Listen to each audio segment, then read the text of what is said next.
네, 안녕하세요. 네, 소상공인 원포인트 레슨 사회적 기업 그 실체를 밝힌다.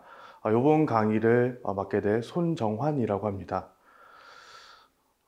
저는 현재 스탠피플 협동조합 이사장, 그리고 사단법인 스타트업 미래포럼 이사, 그리고 사회적 협동조합 새바람 이사, 그리고 생활암소 이사를 겸직을 하고 있습니다.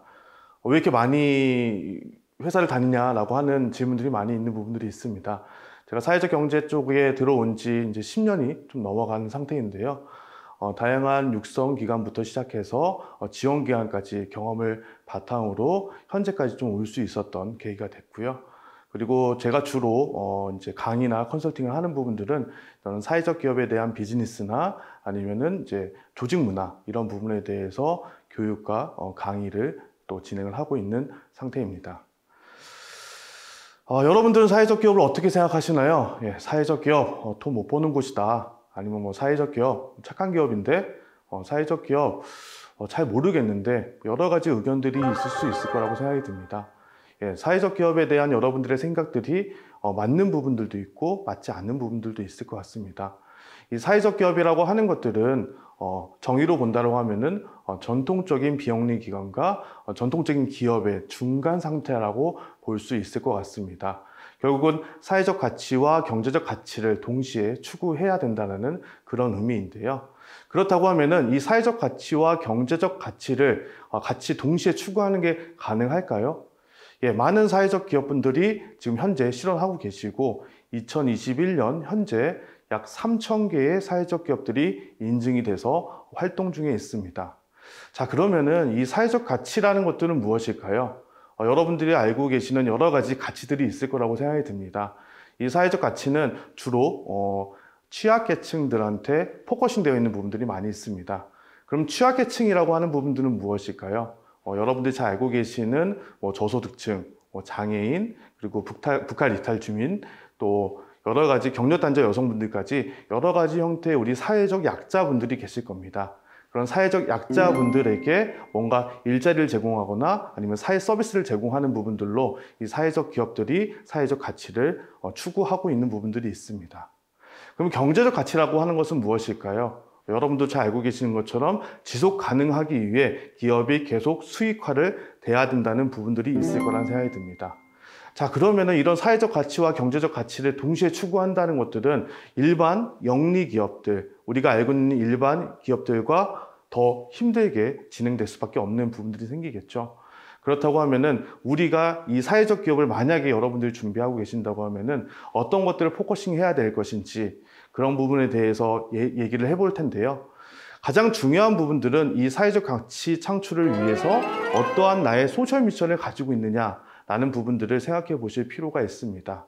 자, 소셜 미션이라는 것은 무엇이 있을까요? 여러 가지 내용들이 있을 수 있을 것 같은데 우선적으로는 취약계층 분들한테 일자리를 제공하거나 사회 서비스를 제공하는 것들이 대표적인 예시입니다. 그래서 이 사회적 기업이 되시려고 하면은 고용노동부에서 인증 제도를 통해서 선정이 되는 형태로 진행이 되고 있는데요. 사회적 기업이 처음에 접근하실 때 많이 오해하시는 부분들이 이런 부분인 것 같습니다. 사회적 기업을 어떻게 하면 설립할 수 있을까요? 라고 얘기하시는 경우들이 되게 많은데요. 사실은 사회적 기업은 태동부터 사회적 기업의 목적에 맞춰서 설립되는 것들이 맞습니다.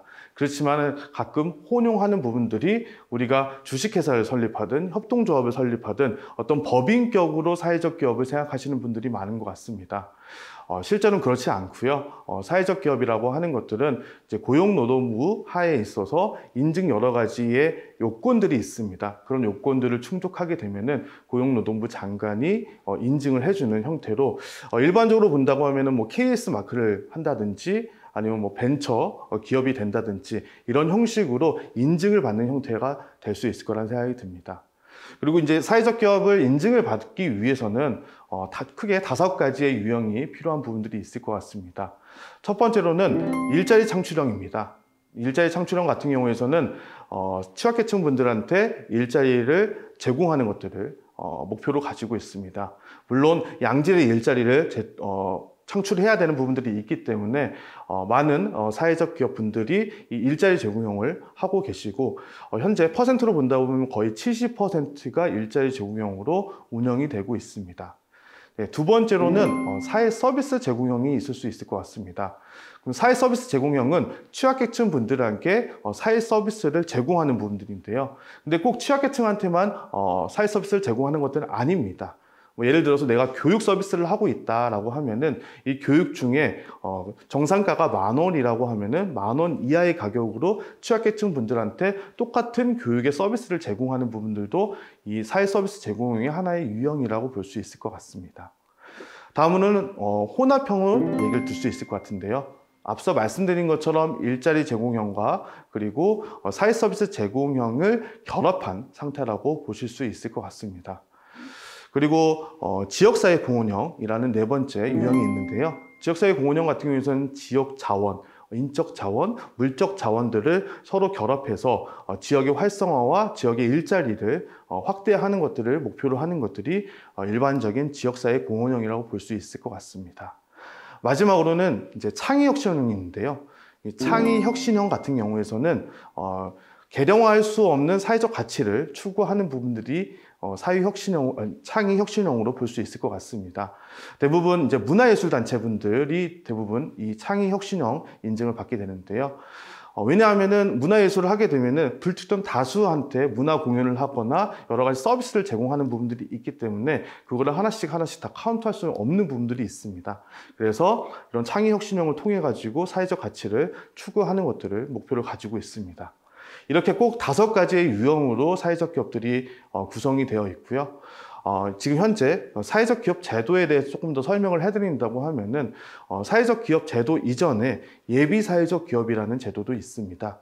예비 사회적 기업 제도 같은 경우에서는 각 지자체나 이제 부처에서 예비 사회적 기업, 결국 사회적 기업에 준한다라고 얘기하는 부분들이 있거든요.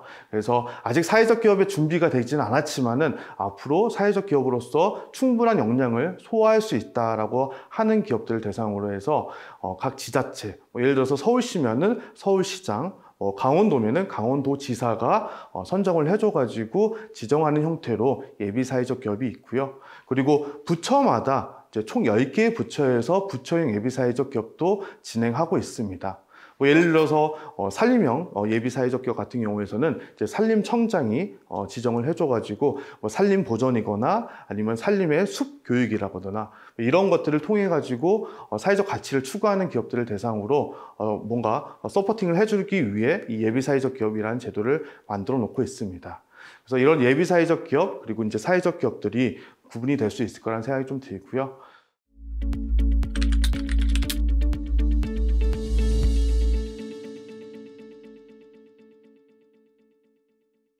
우리가 알아야 될 이 사회적 기업에 대해서 기초적인 지식들을 우선 여러분들한테 좀 전달한 상태이고, 그럼 이제 사회적 기업을 그러면 어떻게 하면 잘 운영할 수 있을까라는 부분에 대해서 많이 궁금하실 것 같습니다.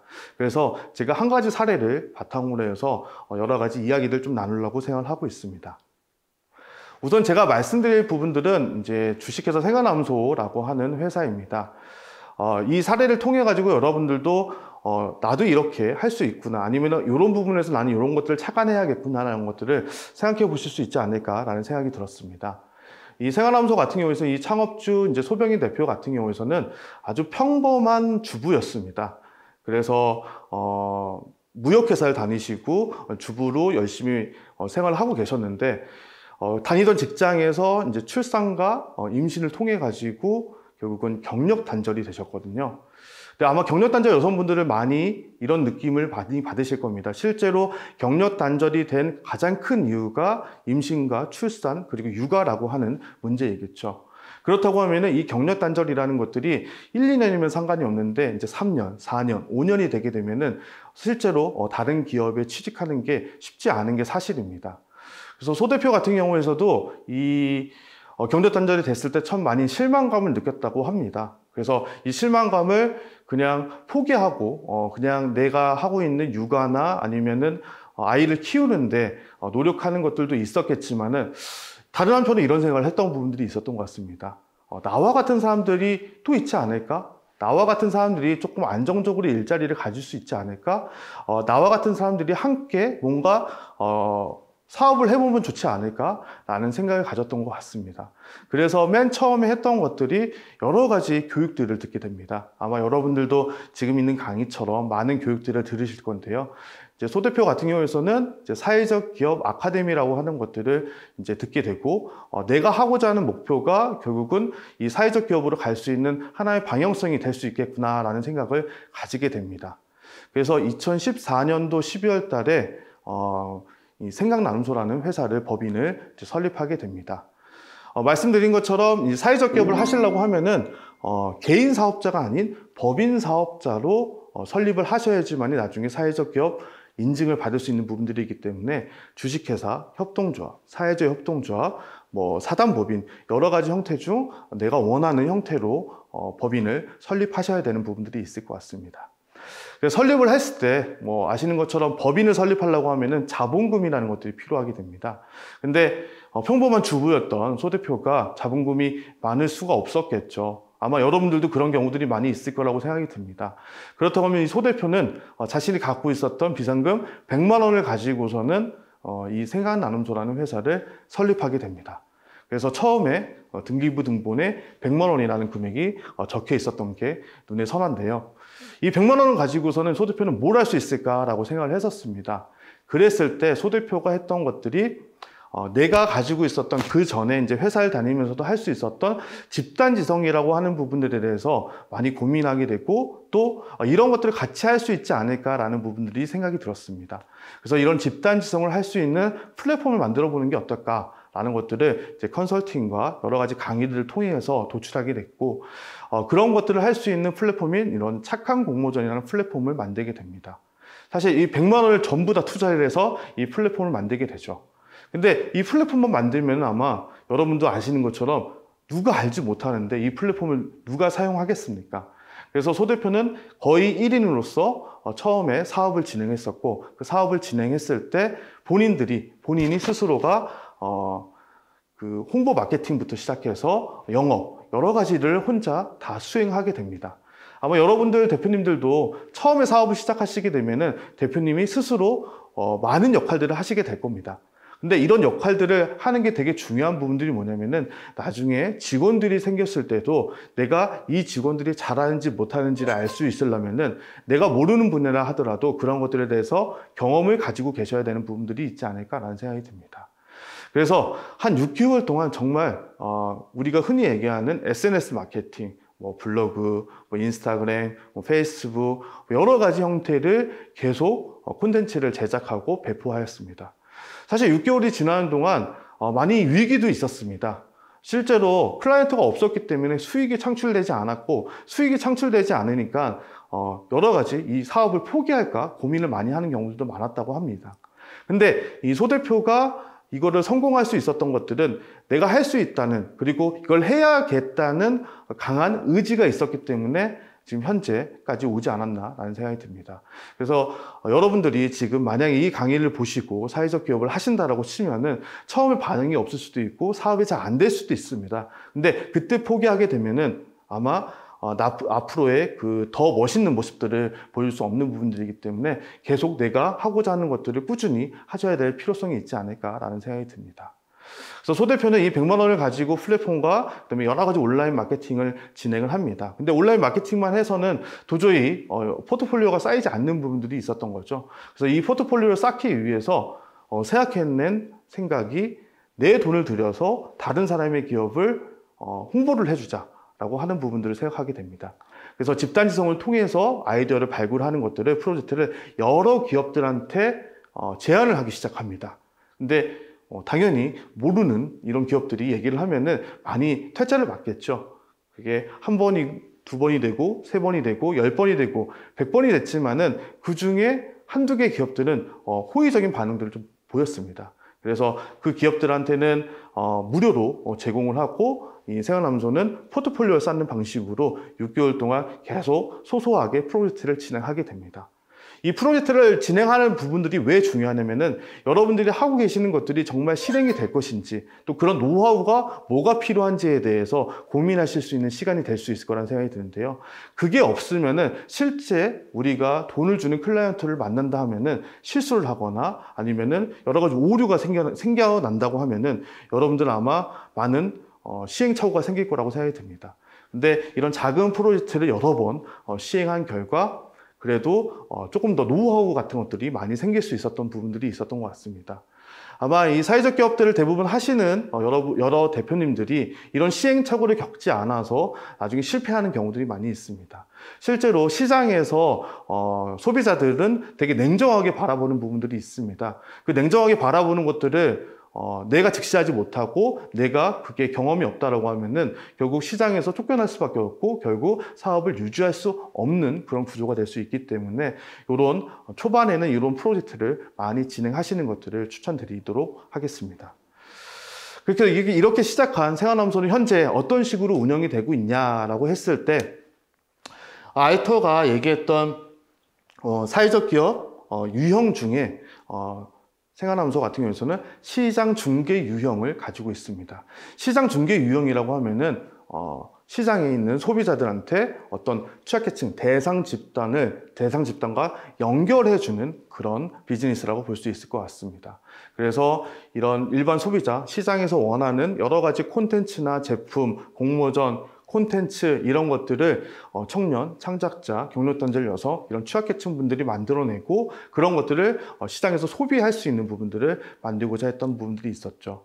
그래서 생활암소가 처음에 생각했던 부분들이 바로 사람들이 생각이 모여 사회 가치를 높이는 곳, 생활암소가 그곳에 있습니다 라고 하는 부분들을 소셜 미션으로 정해놨습니다. 결국 집단지성의 힘을 믿었고 그 집단지성은 취약계층이든 비취약계층이든 간에 누구나 할 수 있는 부분들이고 그런 것들이 결국은 사회를 이롭게 변화시킬 수 있는 원동력이 된다는 그런 강한 소셜 미션을 가지고 있었던 부분들이 있습니다. 여러분들도 아마 사회적 기업을 만약에 진입하신다고 하면은 당신의 소셜 미션은 무엇입니까? 라고 얘기하는 경우들이 많이 있습니다. 이 소셜 미션이라고 하는 것들이 정답이 없습니다. A가 정답이고 B는 틀렸다라고 얘기할 수 있는 부분들은 아닙니다. 다만 이 소셜 미션을 내가 정해놨다라고 하면은 그거를 계속 지속적으로 유지해 나갈 수 있는 힘이 가지고 있어야 됩니다. 결과적으로 이 소셜 미션을 정립하는데 어떤 분들은 하루 만에 만들어진 분도 있겠지만 어떤 분들은 3년, 5년, 7년을 걸려서 만들어지는 경우들도 있습니다. 왜냐하면 내가 생각했던 것들과 다 달라진다고 해서 이런 소셜 미션들을 변화하는 경우들도 많이 있는데요.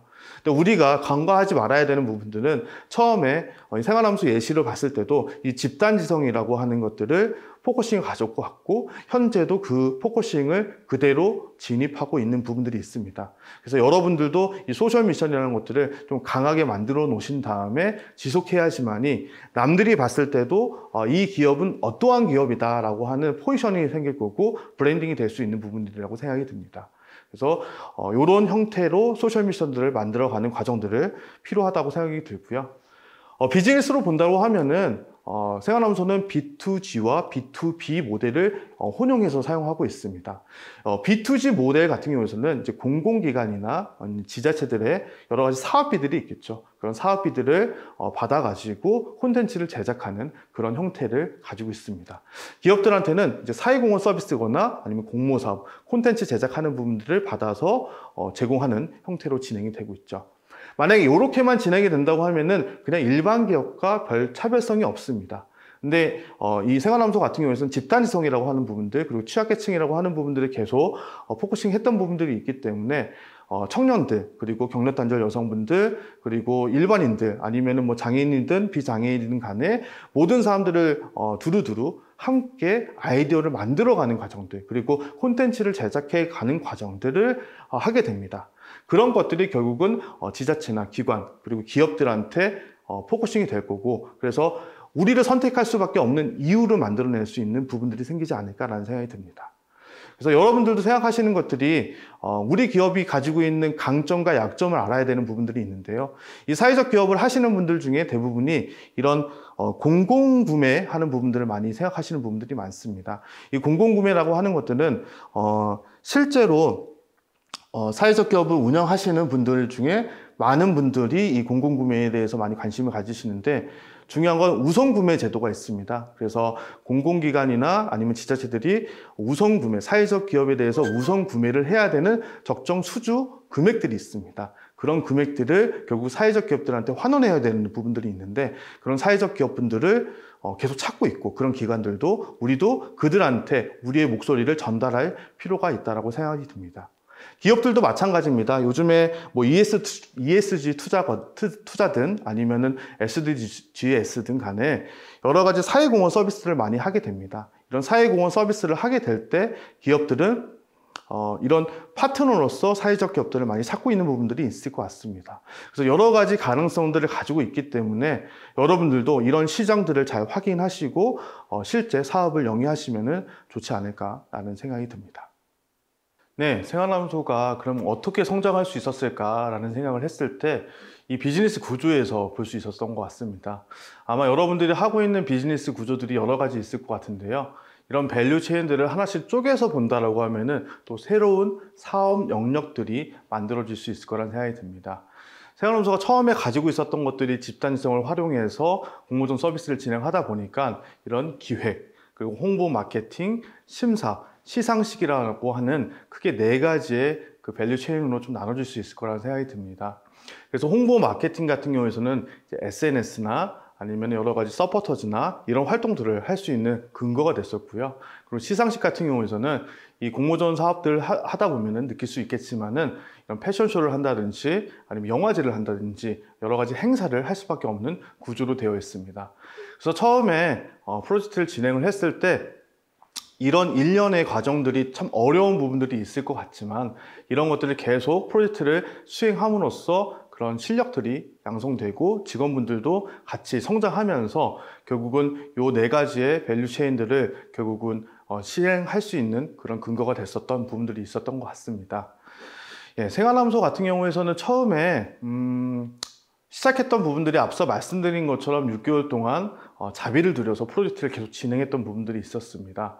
근데 어느 날 한 통의 전화를 받게 됩니다. 그 한 통의 전화가 지금 보고 계시는 이제 한복진흥센터라고 하는 곳에서 전화를 받게 됐는데요. 이 한복진흥센터에서 처음에 얘기했던 것들이 우리 같이 한번 프로젝트를 같이 진행해 볼까요? 라고 얘기를 했던 부분들이 있었습니다. 그때 너무나 이 소 대표 이야기로는 너무나 신기하고 당황스러웠다 라고 생각을 했다라고 합니다. 왜냐하면은 아주 작은 프로젝트만 진행했던 우리한테 이런 큰 프로젝트를 맡길 줄이야. 그리고 또 이런 기업들이 우리를 어떻게 알게 됐을까? 라는 생각을 가지게 됐다고 얘기를 하는데요. 근데 결과적으로는 그동안 6개월 동안 끊임없이 홍보 마케팅을 했던 부분들이 성과를 이뤄냈던 부분들이 있었던 것 같습니다. 나중에 이 프로젝트가 끝나고 담당자와 이야기를 했을 때 우리를 어떻게 찾았나요? 라고 했을 때는 온라인 마케팅에서 우리가 하고 있는 가치적인 여러 가지 프로젝트 활동들을 확인했었고 또 그런 것들이 의미 있다라고 얘기를 했던 부분들이 있었습니다.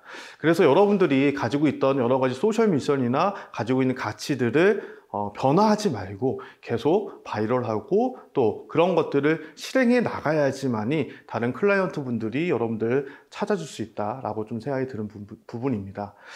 비단 이런 우리 같이 서비스가 아니더라도 상품도 마찬가지입니다. 우리가 상품을 만들었을 때 북한 이탈 주민분들이 모여서 상품을 만들었다라고 치죠. 그러면 그것들을 계속 유지해 나가야지 그런 가치에 감동하거나 그 가치를 같이 경험하고 싶은 그런 대기업이나 아니면 공공기관과 협업할 수 있는 근거가 될 수 있는 부분들입니다. 근데 북한 이탈 주민들하고 같이 일을 했더니 잘 일이 안 돼요.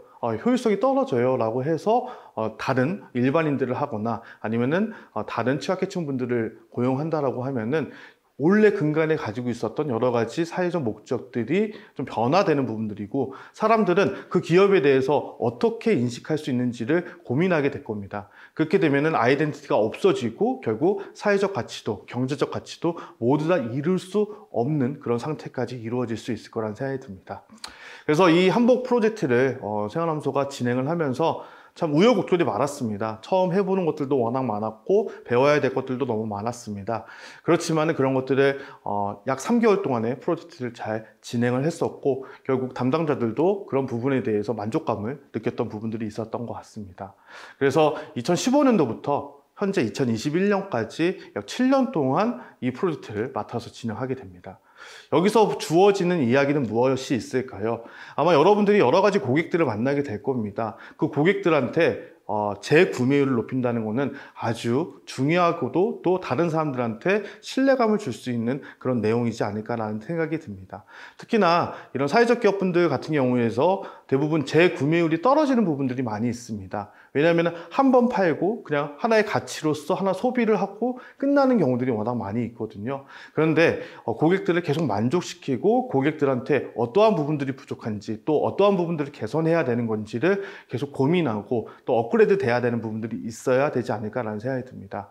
그래서 2015년도부터 21년도까지 약 7년 동안 프로젝트를 진행하면서 다양한 프로젝트 방향들이 달라져서 패션쇼도 진행을 하고요. 그리고 여러 가지 전시도 많이 진행을 했던 부분들이 있었던 것 같습니다.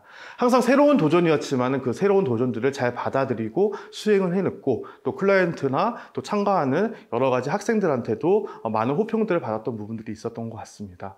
그래서 이런 것들을 기반으로 해서 말씀드렸던 것처럼 공공구매라고 하는 하나의 계기를 마련하게 됩니다. 아마 여러분들도 처음에 이 공공구매라고 하는 것들이 어느 한순간에 만들어지진 않습니다. 계속 내가 꾸준히 노력을 해야지만이 그 공공구매를 갈 수 있는 하나의 토대가 될 수 있는 부분들인데요.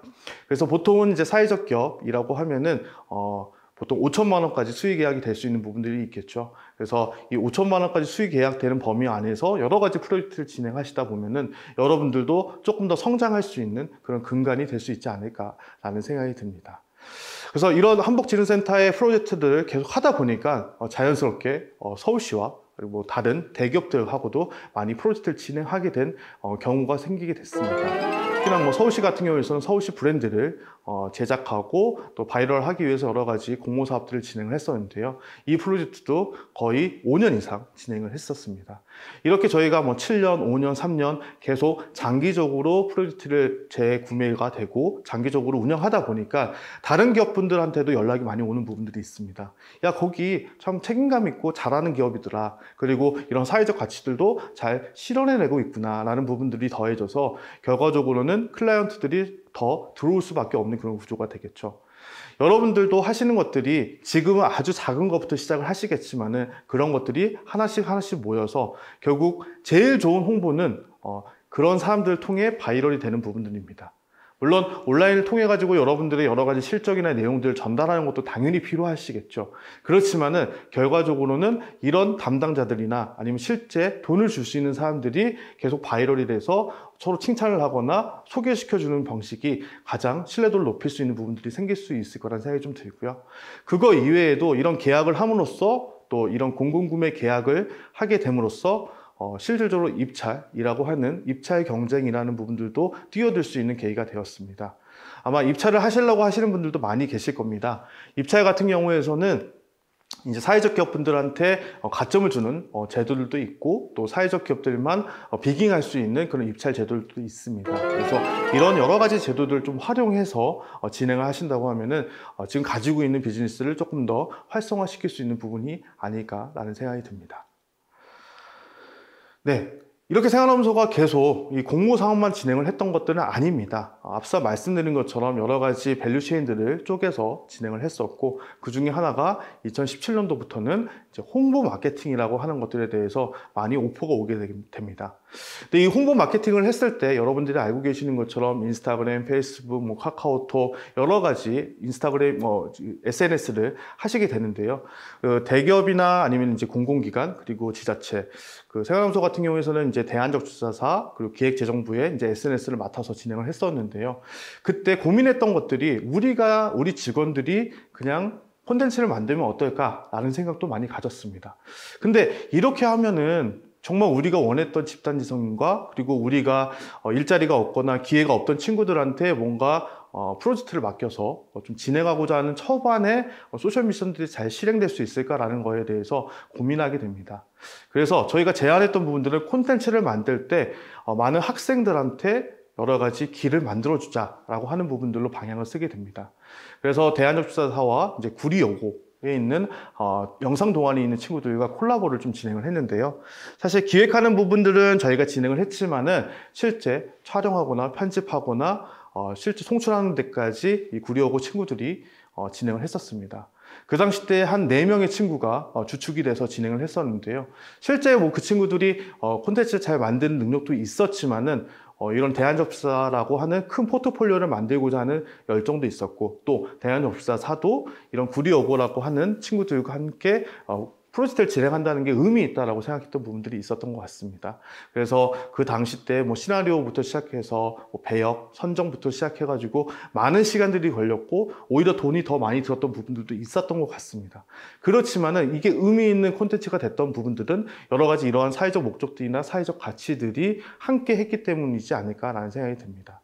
그래서 이 친구들과 이제 응급 구호의 날에 맞춰가지고 이제 캠페인 영상을 좀 제작하게 됐고요. 실제 캠페인 영상을 만들어서 유튜브로 송출해서 어느 정도 성과를 보였던 부분들이 있습니다. 그래서 정량적으로는 대한접사사의 그 조회수가 올라가는 부분들도 있었겠지만, 이제 구리여고에 있었던 그 친구들은 다른 여러 가지 대학들이나 아니면 다른 취업을 갈 수 있는 큰 포트폴리오를 쌓았던 부분들이 있지 않았을까라는 생각이 듭니다. 그래서 근간을 가지고 있었던 부분들을 계속 유지해야 된다는 부분들을 이렇게 말씀드릴 수 있을 것 같습니다. 만약에 자사에 있는 직원들을 가지고서는 만약 이 프로젝트를 진행을 했다면 더 많은 수익을 창출할 수 있는 기회를 삼을 수 있었겠지만은, 이렇게 콜라보를 통해 가지고 그것을 더 배로 나타낼 수 있는 부분들이 생기지 않았나라는 생각이 듭니다. 사실 콘텐츠를 만들었을 때도 마찬가지입니다. 저희가 뭐 인스타나 뭐 아니면은 뭐 페이스북이나 여러 가지 콘텐츠를 만들 때도 각각 대학, 예를 들어서 웹툰을 만든다라고 하면은 웹툰 작가한테 얘기하는 것보다는 웹툰 지망생들이거나 아니면 웹툰을 전공하고 있는 그런 학생들과 콜라보를 많이 진행을 했습니다.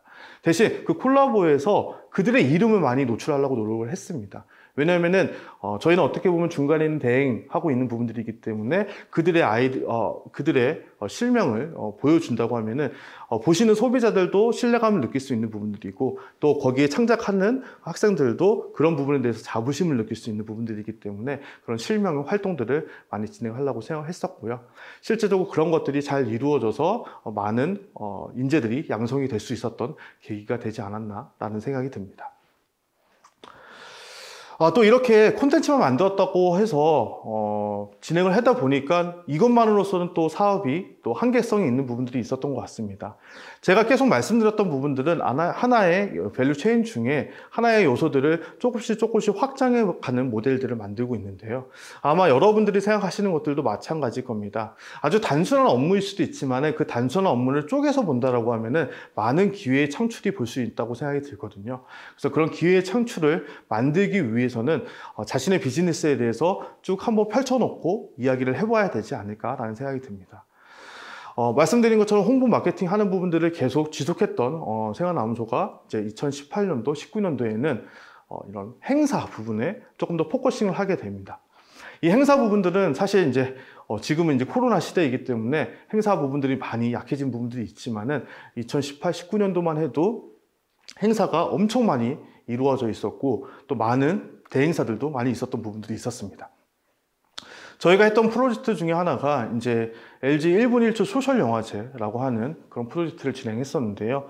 이 프로젝트 같은 경우에서는 이제 사회적 경제를 알리고자 하는 이제 청소년들이거나 대학생들이 어떤 영상을 출품하는 그런 공모 사업이었습니다.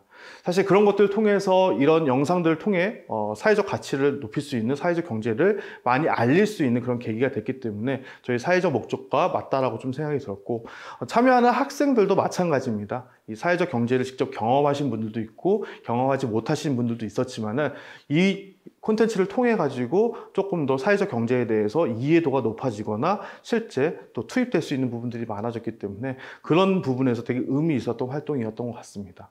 근데 저희가 이 사례를 가져왔던 이유가 뭐였냐면은, 이걸 통해 가지고 저희가 했던 것들이 영화제를 하게 됩니다. 사실 저희는 영화제를 해본 적이 한 번도 없었습니다. 뭐 영화제에 구경을 가본 적은 있었지만 영화제를 해본 적이 없었지만 이런 여러 가지의 사회적 목적들을 잘 수행하고 있었던 부분들이 있었기 때문에 많은 파트너사들하고 얘기를 할 수 있었던 부분들이 있습니다. 그 이유가 뭐였냐면은, 이 사회적 경제 부분에서는 많은 파트너분들이 계십니다. 영상을 하시는 분들도 있고, 행사를 하시는 분들도 있고, 무대를 하시는 분들도 있고, 디자인 하시는 분들도 계실 겁니다. 그래서 이런 많은 분들과 협업과 연대를 할 수 있었던 그런 기회의 장이었지 않았나라는 생각이 듭니다. 아마 여러분들이 하실 수 있는 역할들이 뭐 100이면은 100만큼만 한다고 하면은 클라이언트가 만족하진 않겠죠. 이 100을 1000이 될 수 있게끔 만들어야 되는 것들이 필요하지 않을까라는 생각이 듭니다. 그러기 위해서는 이 100을 나의 100 이외에 다른 사람들과의 연대를 통해 가지고 1000을 만들 수 있는, 대신 이 1000을 만들었을 때 같이 협동을 할 수 있는 부분들이 필요하다고 생각이 듭니다. 이런 사회적 기업들은 이런 것들에 좀 더 특화되어 있던 부분들이 있지 않을까라는 생각이 듭니다. 그리고 여러분들이 생각하시는 것보다 더 많은 영역에서 사회적 기업들이 활동하고 있기 때문에 그런 부분들을 잘 보시고 연대하시는 것도 필요하지 않을까라는 생각이 듭니다. 그래서 이런 1분 1초 소셜 영화제를 이제 성황리에 마치게 되고, 이런 영화제를 하고 나니까 다양한 행사 사업을 좀 진행할 수 있었던 것 같습니다. 또 의미 있었던 부분들은 저희가 이제 BAT 코리아와 이제 사회공헌 활동으로 이런 해커톤을 좀 진행한 경험들을 가지고 있습니다. 이 해커톤을 진행했을 때도 이 대학교에 있는 친구들의 아이디어를 집단지성으로 모으고 그것들을 어떻게 아이디어 발굴하고 이런 것들을 해커톤의 방식으로 진행을 했었는데요. 실제 이때도 다른 기관들과 협업을 해서 좀 진행을 했었습니다. 그래서 보시는 것처럼 아이들이 실질적으로 아이디어를 도출하기 위해서 많은 멘토도 필요했던 부분들, 또 이런 것들을 디자인물이나 영상물로 만들어야 되는 부분들도 많이 있었던 것 같습니다. 그래서 이런 것들을 우리 힘으로만 하는 것들이 아니라 다른 사회적 기업들이나 연대를 통해 가지고 만들어낸다고 하면은 우리가 생각했던 것보다 훨씬 더 좋은 퍼포먼스가 생기지 않았을까라는 생각이 좀 듭니다. 그래서 이런 행사들만 또 진행했던 것들은 아닙니다. 사실 20년도 코로나19가 생겨났죠. 그래서 여러분들도 많이 힘드실 거라고 생각이 듭니다. 이 코로나19라고 하는 것들이 생각보다 생각지도 못했던 그런 부분들이 워낙 많았기 때문에 이걸 어떻게 하면 헤쳐나갈 수 있을까라는 생각을 저희 생활암소에서도 많이 생각했던 부분들이 있었던 것 같습니다. 그럴 때 생각했던 부분들이 기존에 저희가 했던 여러 가지 바이럴이나 콘텐츠를 만드는 것들 중에 영상이라고 하는 콘텐츠가 많이 성장될 수 있다는 생각을 가지게 됩니다. 그래서 영상이라는 콘텐츠를 조금 우리 만들어 봐야겠다라고 좀 생각이 들었었고요. 그래서 이 영상이라는 콘텐츠를 만들기 위해서 여러 가지 인적 자원들과 또 많은 네트워킹들을 하게 됩니다. 그래서 저희 지금 여기 보시는 것처럼 경기도 자원봉사센터에 이제 광고 영상을 좀 찍으면서 여러 가지 프로젝트를 진행하게 됐는데요. 이런 광고 영상을 또 찍으면서 여러 가지 또 배우는 점들이 많았던 것 같습니다. 그래서 실제 배우를 섭외하는 것부터 시작해가지고 콘티를 짜고 또 영상을 제작하고 또 편집해서 또 송출하는 데까지 여러 가지 일련의 과정들에 대해서 좀 더 많이 학습할 수 있는 부분들이 생겼던 것 같습니다. 제가 말씀드린 것처럼 우리 기업이 모든 걸 다 알 수 있지 않습니다. 특히나 여러분이 대표님들이라고 하면은 대표님들이 모든 걸 다 알 수 있는 건 아닙니다. 그렇다고 하면은 대표님이 알 수 있는 것 이외에도 또 나 말고 다른 사람들이 그런 거 알 수 있는 사람들을 주변에 두거나 엣지를 두거나 또 아니면 그런 기업들과 네트워킹을 통해 가지고 이런 사업들을 운영할 수 있게끔 만드는 것들이 필요하지 않을까라는 생각이 듭니다. 그래서 20년도 이후에는 여러 가지 영상 사업들을 진행하게 됩니다. 그래서 웹드라마도 제작을 해보고요. 그리고 뭐 광고 영상, 애니메이션 영상, 그리고 최근에 많이 나오는 부분들의 이제 이런 식품이나 이런 물품에 대한 영상들도 찍게 됩니다. 이런 영상들을 찍게 되면서 느꼈던 부분들은 되게 우리 기업분들이 많이 열악한 부분들이 많이 있습니다. 그래서 그런 부분들을 잘 이야기를 듣고 또 이야기를 잘 소비자한테 전달할 수 있는 중개 역할로서 우리만 하는 것들이 아니라 실제로 함께 할 수 있는 크리에이터 친구들과 협업할 수 있는 그런 모델로 가야 된다.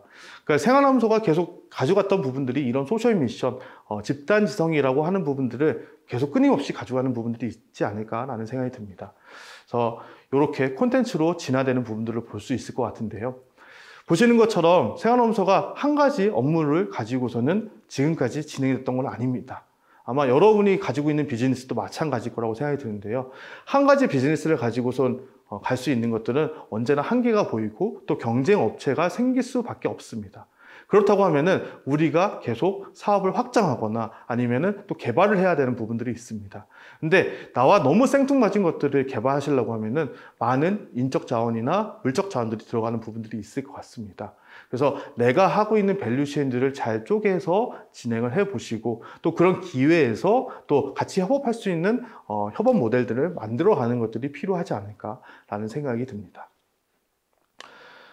제가 마지막으로 말씀드리려고 하는 부분들은 여기 사진에 나온 것처럼 저희 생활암소를 만들게 된 여러 가지 직원분들입니다. 사실 이 직원분들 중에 현재 남아 있는 직원들도 있고 이미 저희 회사를 떠난 직원들도 계십니다. 아마 이 조직이라고 하는 것들이 아마 여러분들 제일 고민되는 부분들일 겁니다. 생활암소도 초창기에는 한 명으로 시작됐지만 지금 현재는 12명의 직원들과 함께 하고 있는 부분들이 있는데요. 사실 한 명이 있을 때와 5명이 있을 때와 10명이 있을 때와 10명 이상이 있을 때는 정말 다르게 조직을 운영해야 되는 부분들이 있을 것 같습니다. 근데 사회적 기업이라고 하면은 이 조직을 운영할 때 어떻게 운영하는 게 좋을까요? 가장 중요한 부분들은 우리가 가지고 있는 사회적 미션을 직원들과 공감하고 연대하고 서로 공유해야 되는 부분들이 있지 않을까라는 생각이 듭니다. 대표자는 대표자 마음대로 가고 직원들은 직원들 마음대로 간다라고 하면은 서로 시너지가 날 수 없겠죠. 그렇다고 하면은 실질적으로 여러 가지 마찰들이 일어날 거고 또 분쟁들이 일어날 수 있는 부분들이 생길 것 같습니다. 생활암소가 지금까지 성장할 수 있었던 가장 큰 이유들은 지금 보이는 여러분들의 직원분들이 함께 있었기 때문입니다. 그 직원들과 같이 새로운 것들을 탐구하고 연구하고 개발하고 또 그거에 따라서 또 희열을 느끼고 또 거기에 따른 보상을 받고 이런 것들이 반복이 되면서 실질적으로 생활암소가 단단해질 수 있는 하나의 계기가 됐던 부분들이 있을 것 같습니다. 근데 많은 대표님들하고 얘기를 했을 때 가장 얘기를 많이 들었던 것들이 직원들이 말썽이에요 라고 얘기하는 경우들이 많이 있습니다. 근데 왜 직원들이 왜 말썽일까요? 보상이 적어서 그럴까요? 아니면은 다른 혜택이 없어서 그런 걸까요? 사실 여러 가지 부족한 부분들이 많은 게 사회적 기업의 원래의 태동입니다. 그렇다고 하면 우리가 줄 수 있는 게 무엇인지, 우리가 줄 수 있는 것들이 어떤 사회적 목적이든 아니면 미션이든 아니면 기타 다른 여러 가지 동기부여이든 간에 그런 것들을 주어야지만이 그 조직이 살아남을 수 있고 그 조직에서 활성화될 수 있다고 생각이 듭니다. 그래서 여러분들이 가지고 있는 직원분들을 잘 한번 살펴보십시오. 그 직원분들이 어떠한 역할들을 하고 있고 어떠한 이야기를 하고 있는지 그런 것들을 대표자분들은 잘 귀 기울여야 되고 또 부족한 부분들을 채워줘야 되고 그 채워준 만큼 더 성과가 날 수 있는 것들이 이 사회적 기업의 근간이 되지 않을까라는 생각이 듭니다. 그래서 여러분들이 하시고 있는 것들은 충분히 지금 다 가치 있는 일이라고 생각이 듭니다. 그런 가치 있는 일들을 하기 위해서는 여러 가지 보조나 지원이나 아니면은 투자나 이런 것들을 받아야 되는 부분들이 생기겠죠. 그래서 그렇게 하기 위해서는 계속 제가 말씀드린 것처럼 소셜 미션이 확실하게 정해져 있어야 된다는 부분들입니다. 그리고 그 소셜 미션이 변하지 않고 유지돼야 된다는 부분들도 잊지 말으셔야겠죠. 많은 클라이언트와 많은 프로젝트 그리고 많은 직원들이 함께 이런 하나의 회사를 만들기 위해서 노력하는 부분도 있을 것 같습니다. 기존의 영리 기업들 같은 경우에는 대표자가 모든 것들 영리를 추구하고 그리고 수익을 창출한다라고 생각할 수 있지만은 어떻게 보면 사회적 기업들은 그런 것들을 직원들과 함께 나눌 수 있는 부분들 그리고 미션을 같이 공유할 수 있는 부분들 그리고 함께 성장할 수 있는 게 이 사회적 기업의 가장 큰 매력 포인트가 아닐까라는 생각이 듭니다. 그렇기 때문에 대기업이든 공공기관이든 우리와 함께 할 수 있는 부분들이 생기지 않을까라는 생각이 듭니다. 여러분들이 하고 계시는 것들 항상 응원하는 부분들이 생길 것 같고요. 그리고 제가 말씀드린 생활암소 이외에도 많은 사회적 기업분들이 계십니다. 그래서 그런 사회적 기업분들이나 이런 것들을 만나서 이야기를 해보시면은 좀 더 많은 이야기를 나눌 수 있을 거라는 생각이 좀 들고요. 또 이 사회적 기업을 내가 정말 관심이 있다, 한번 좀 설립을 하고 싶다라고 생각하신다고 하면은 우선 정부기관으로 본다고 하면은 한국사회적기업진흥원이라는 곳이 있습니다. 그래서 성남에 있는 한국사회적기업진흥원에서 이런 사회적 기업에 대한 인증에 대한 총괄 업무를 맡고 있고요. 또 성남까지 가실 수 없는 분들도 많이 계시잖아요. 그렇다고 하면은 각 지역별로 중간지원기관이라는 곳이 있습니다. 그래서 이런 중간지원기관을 통해 가지고 아마 여러분들의 이야기를 좀 들어보고 비즈니스를 좀 더 강화하거나 이 사회적 기업에 맞게 소셜 미션들을 좀 정립하는데 도움이 될 수 있을 거라고 생각이 듭니다. 그래서 그런 여러 가지 제도들을 활용해서 여러분들이 가고자 하는 그런 지속 가능한 사회적 기업을 만드시는데 도움이 되셨으면 좋겠다는 생각이 좀 들고요. 이번 강의는 여기까지 좀 마치도록 하겠습니다. 제가 부족한 강의였지만은 이제 사회적 기업에 대해서 관심 있는 분들은 제가 말씀드렸던 여러 가지 기관들이나 내용들을 확인하실 수 있을 거라는 생각이 들고, 가장 중요한 거는 결과적으로는 소셜 미션을 잘 성립하고 유지해라 라고 하는 부분이 아닐까라는 생각이 듭니다. 이상 강의를 마치도록 하겠습니다. 감사합니다.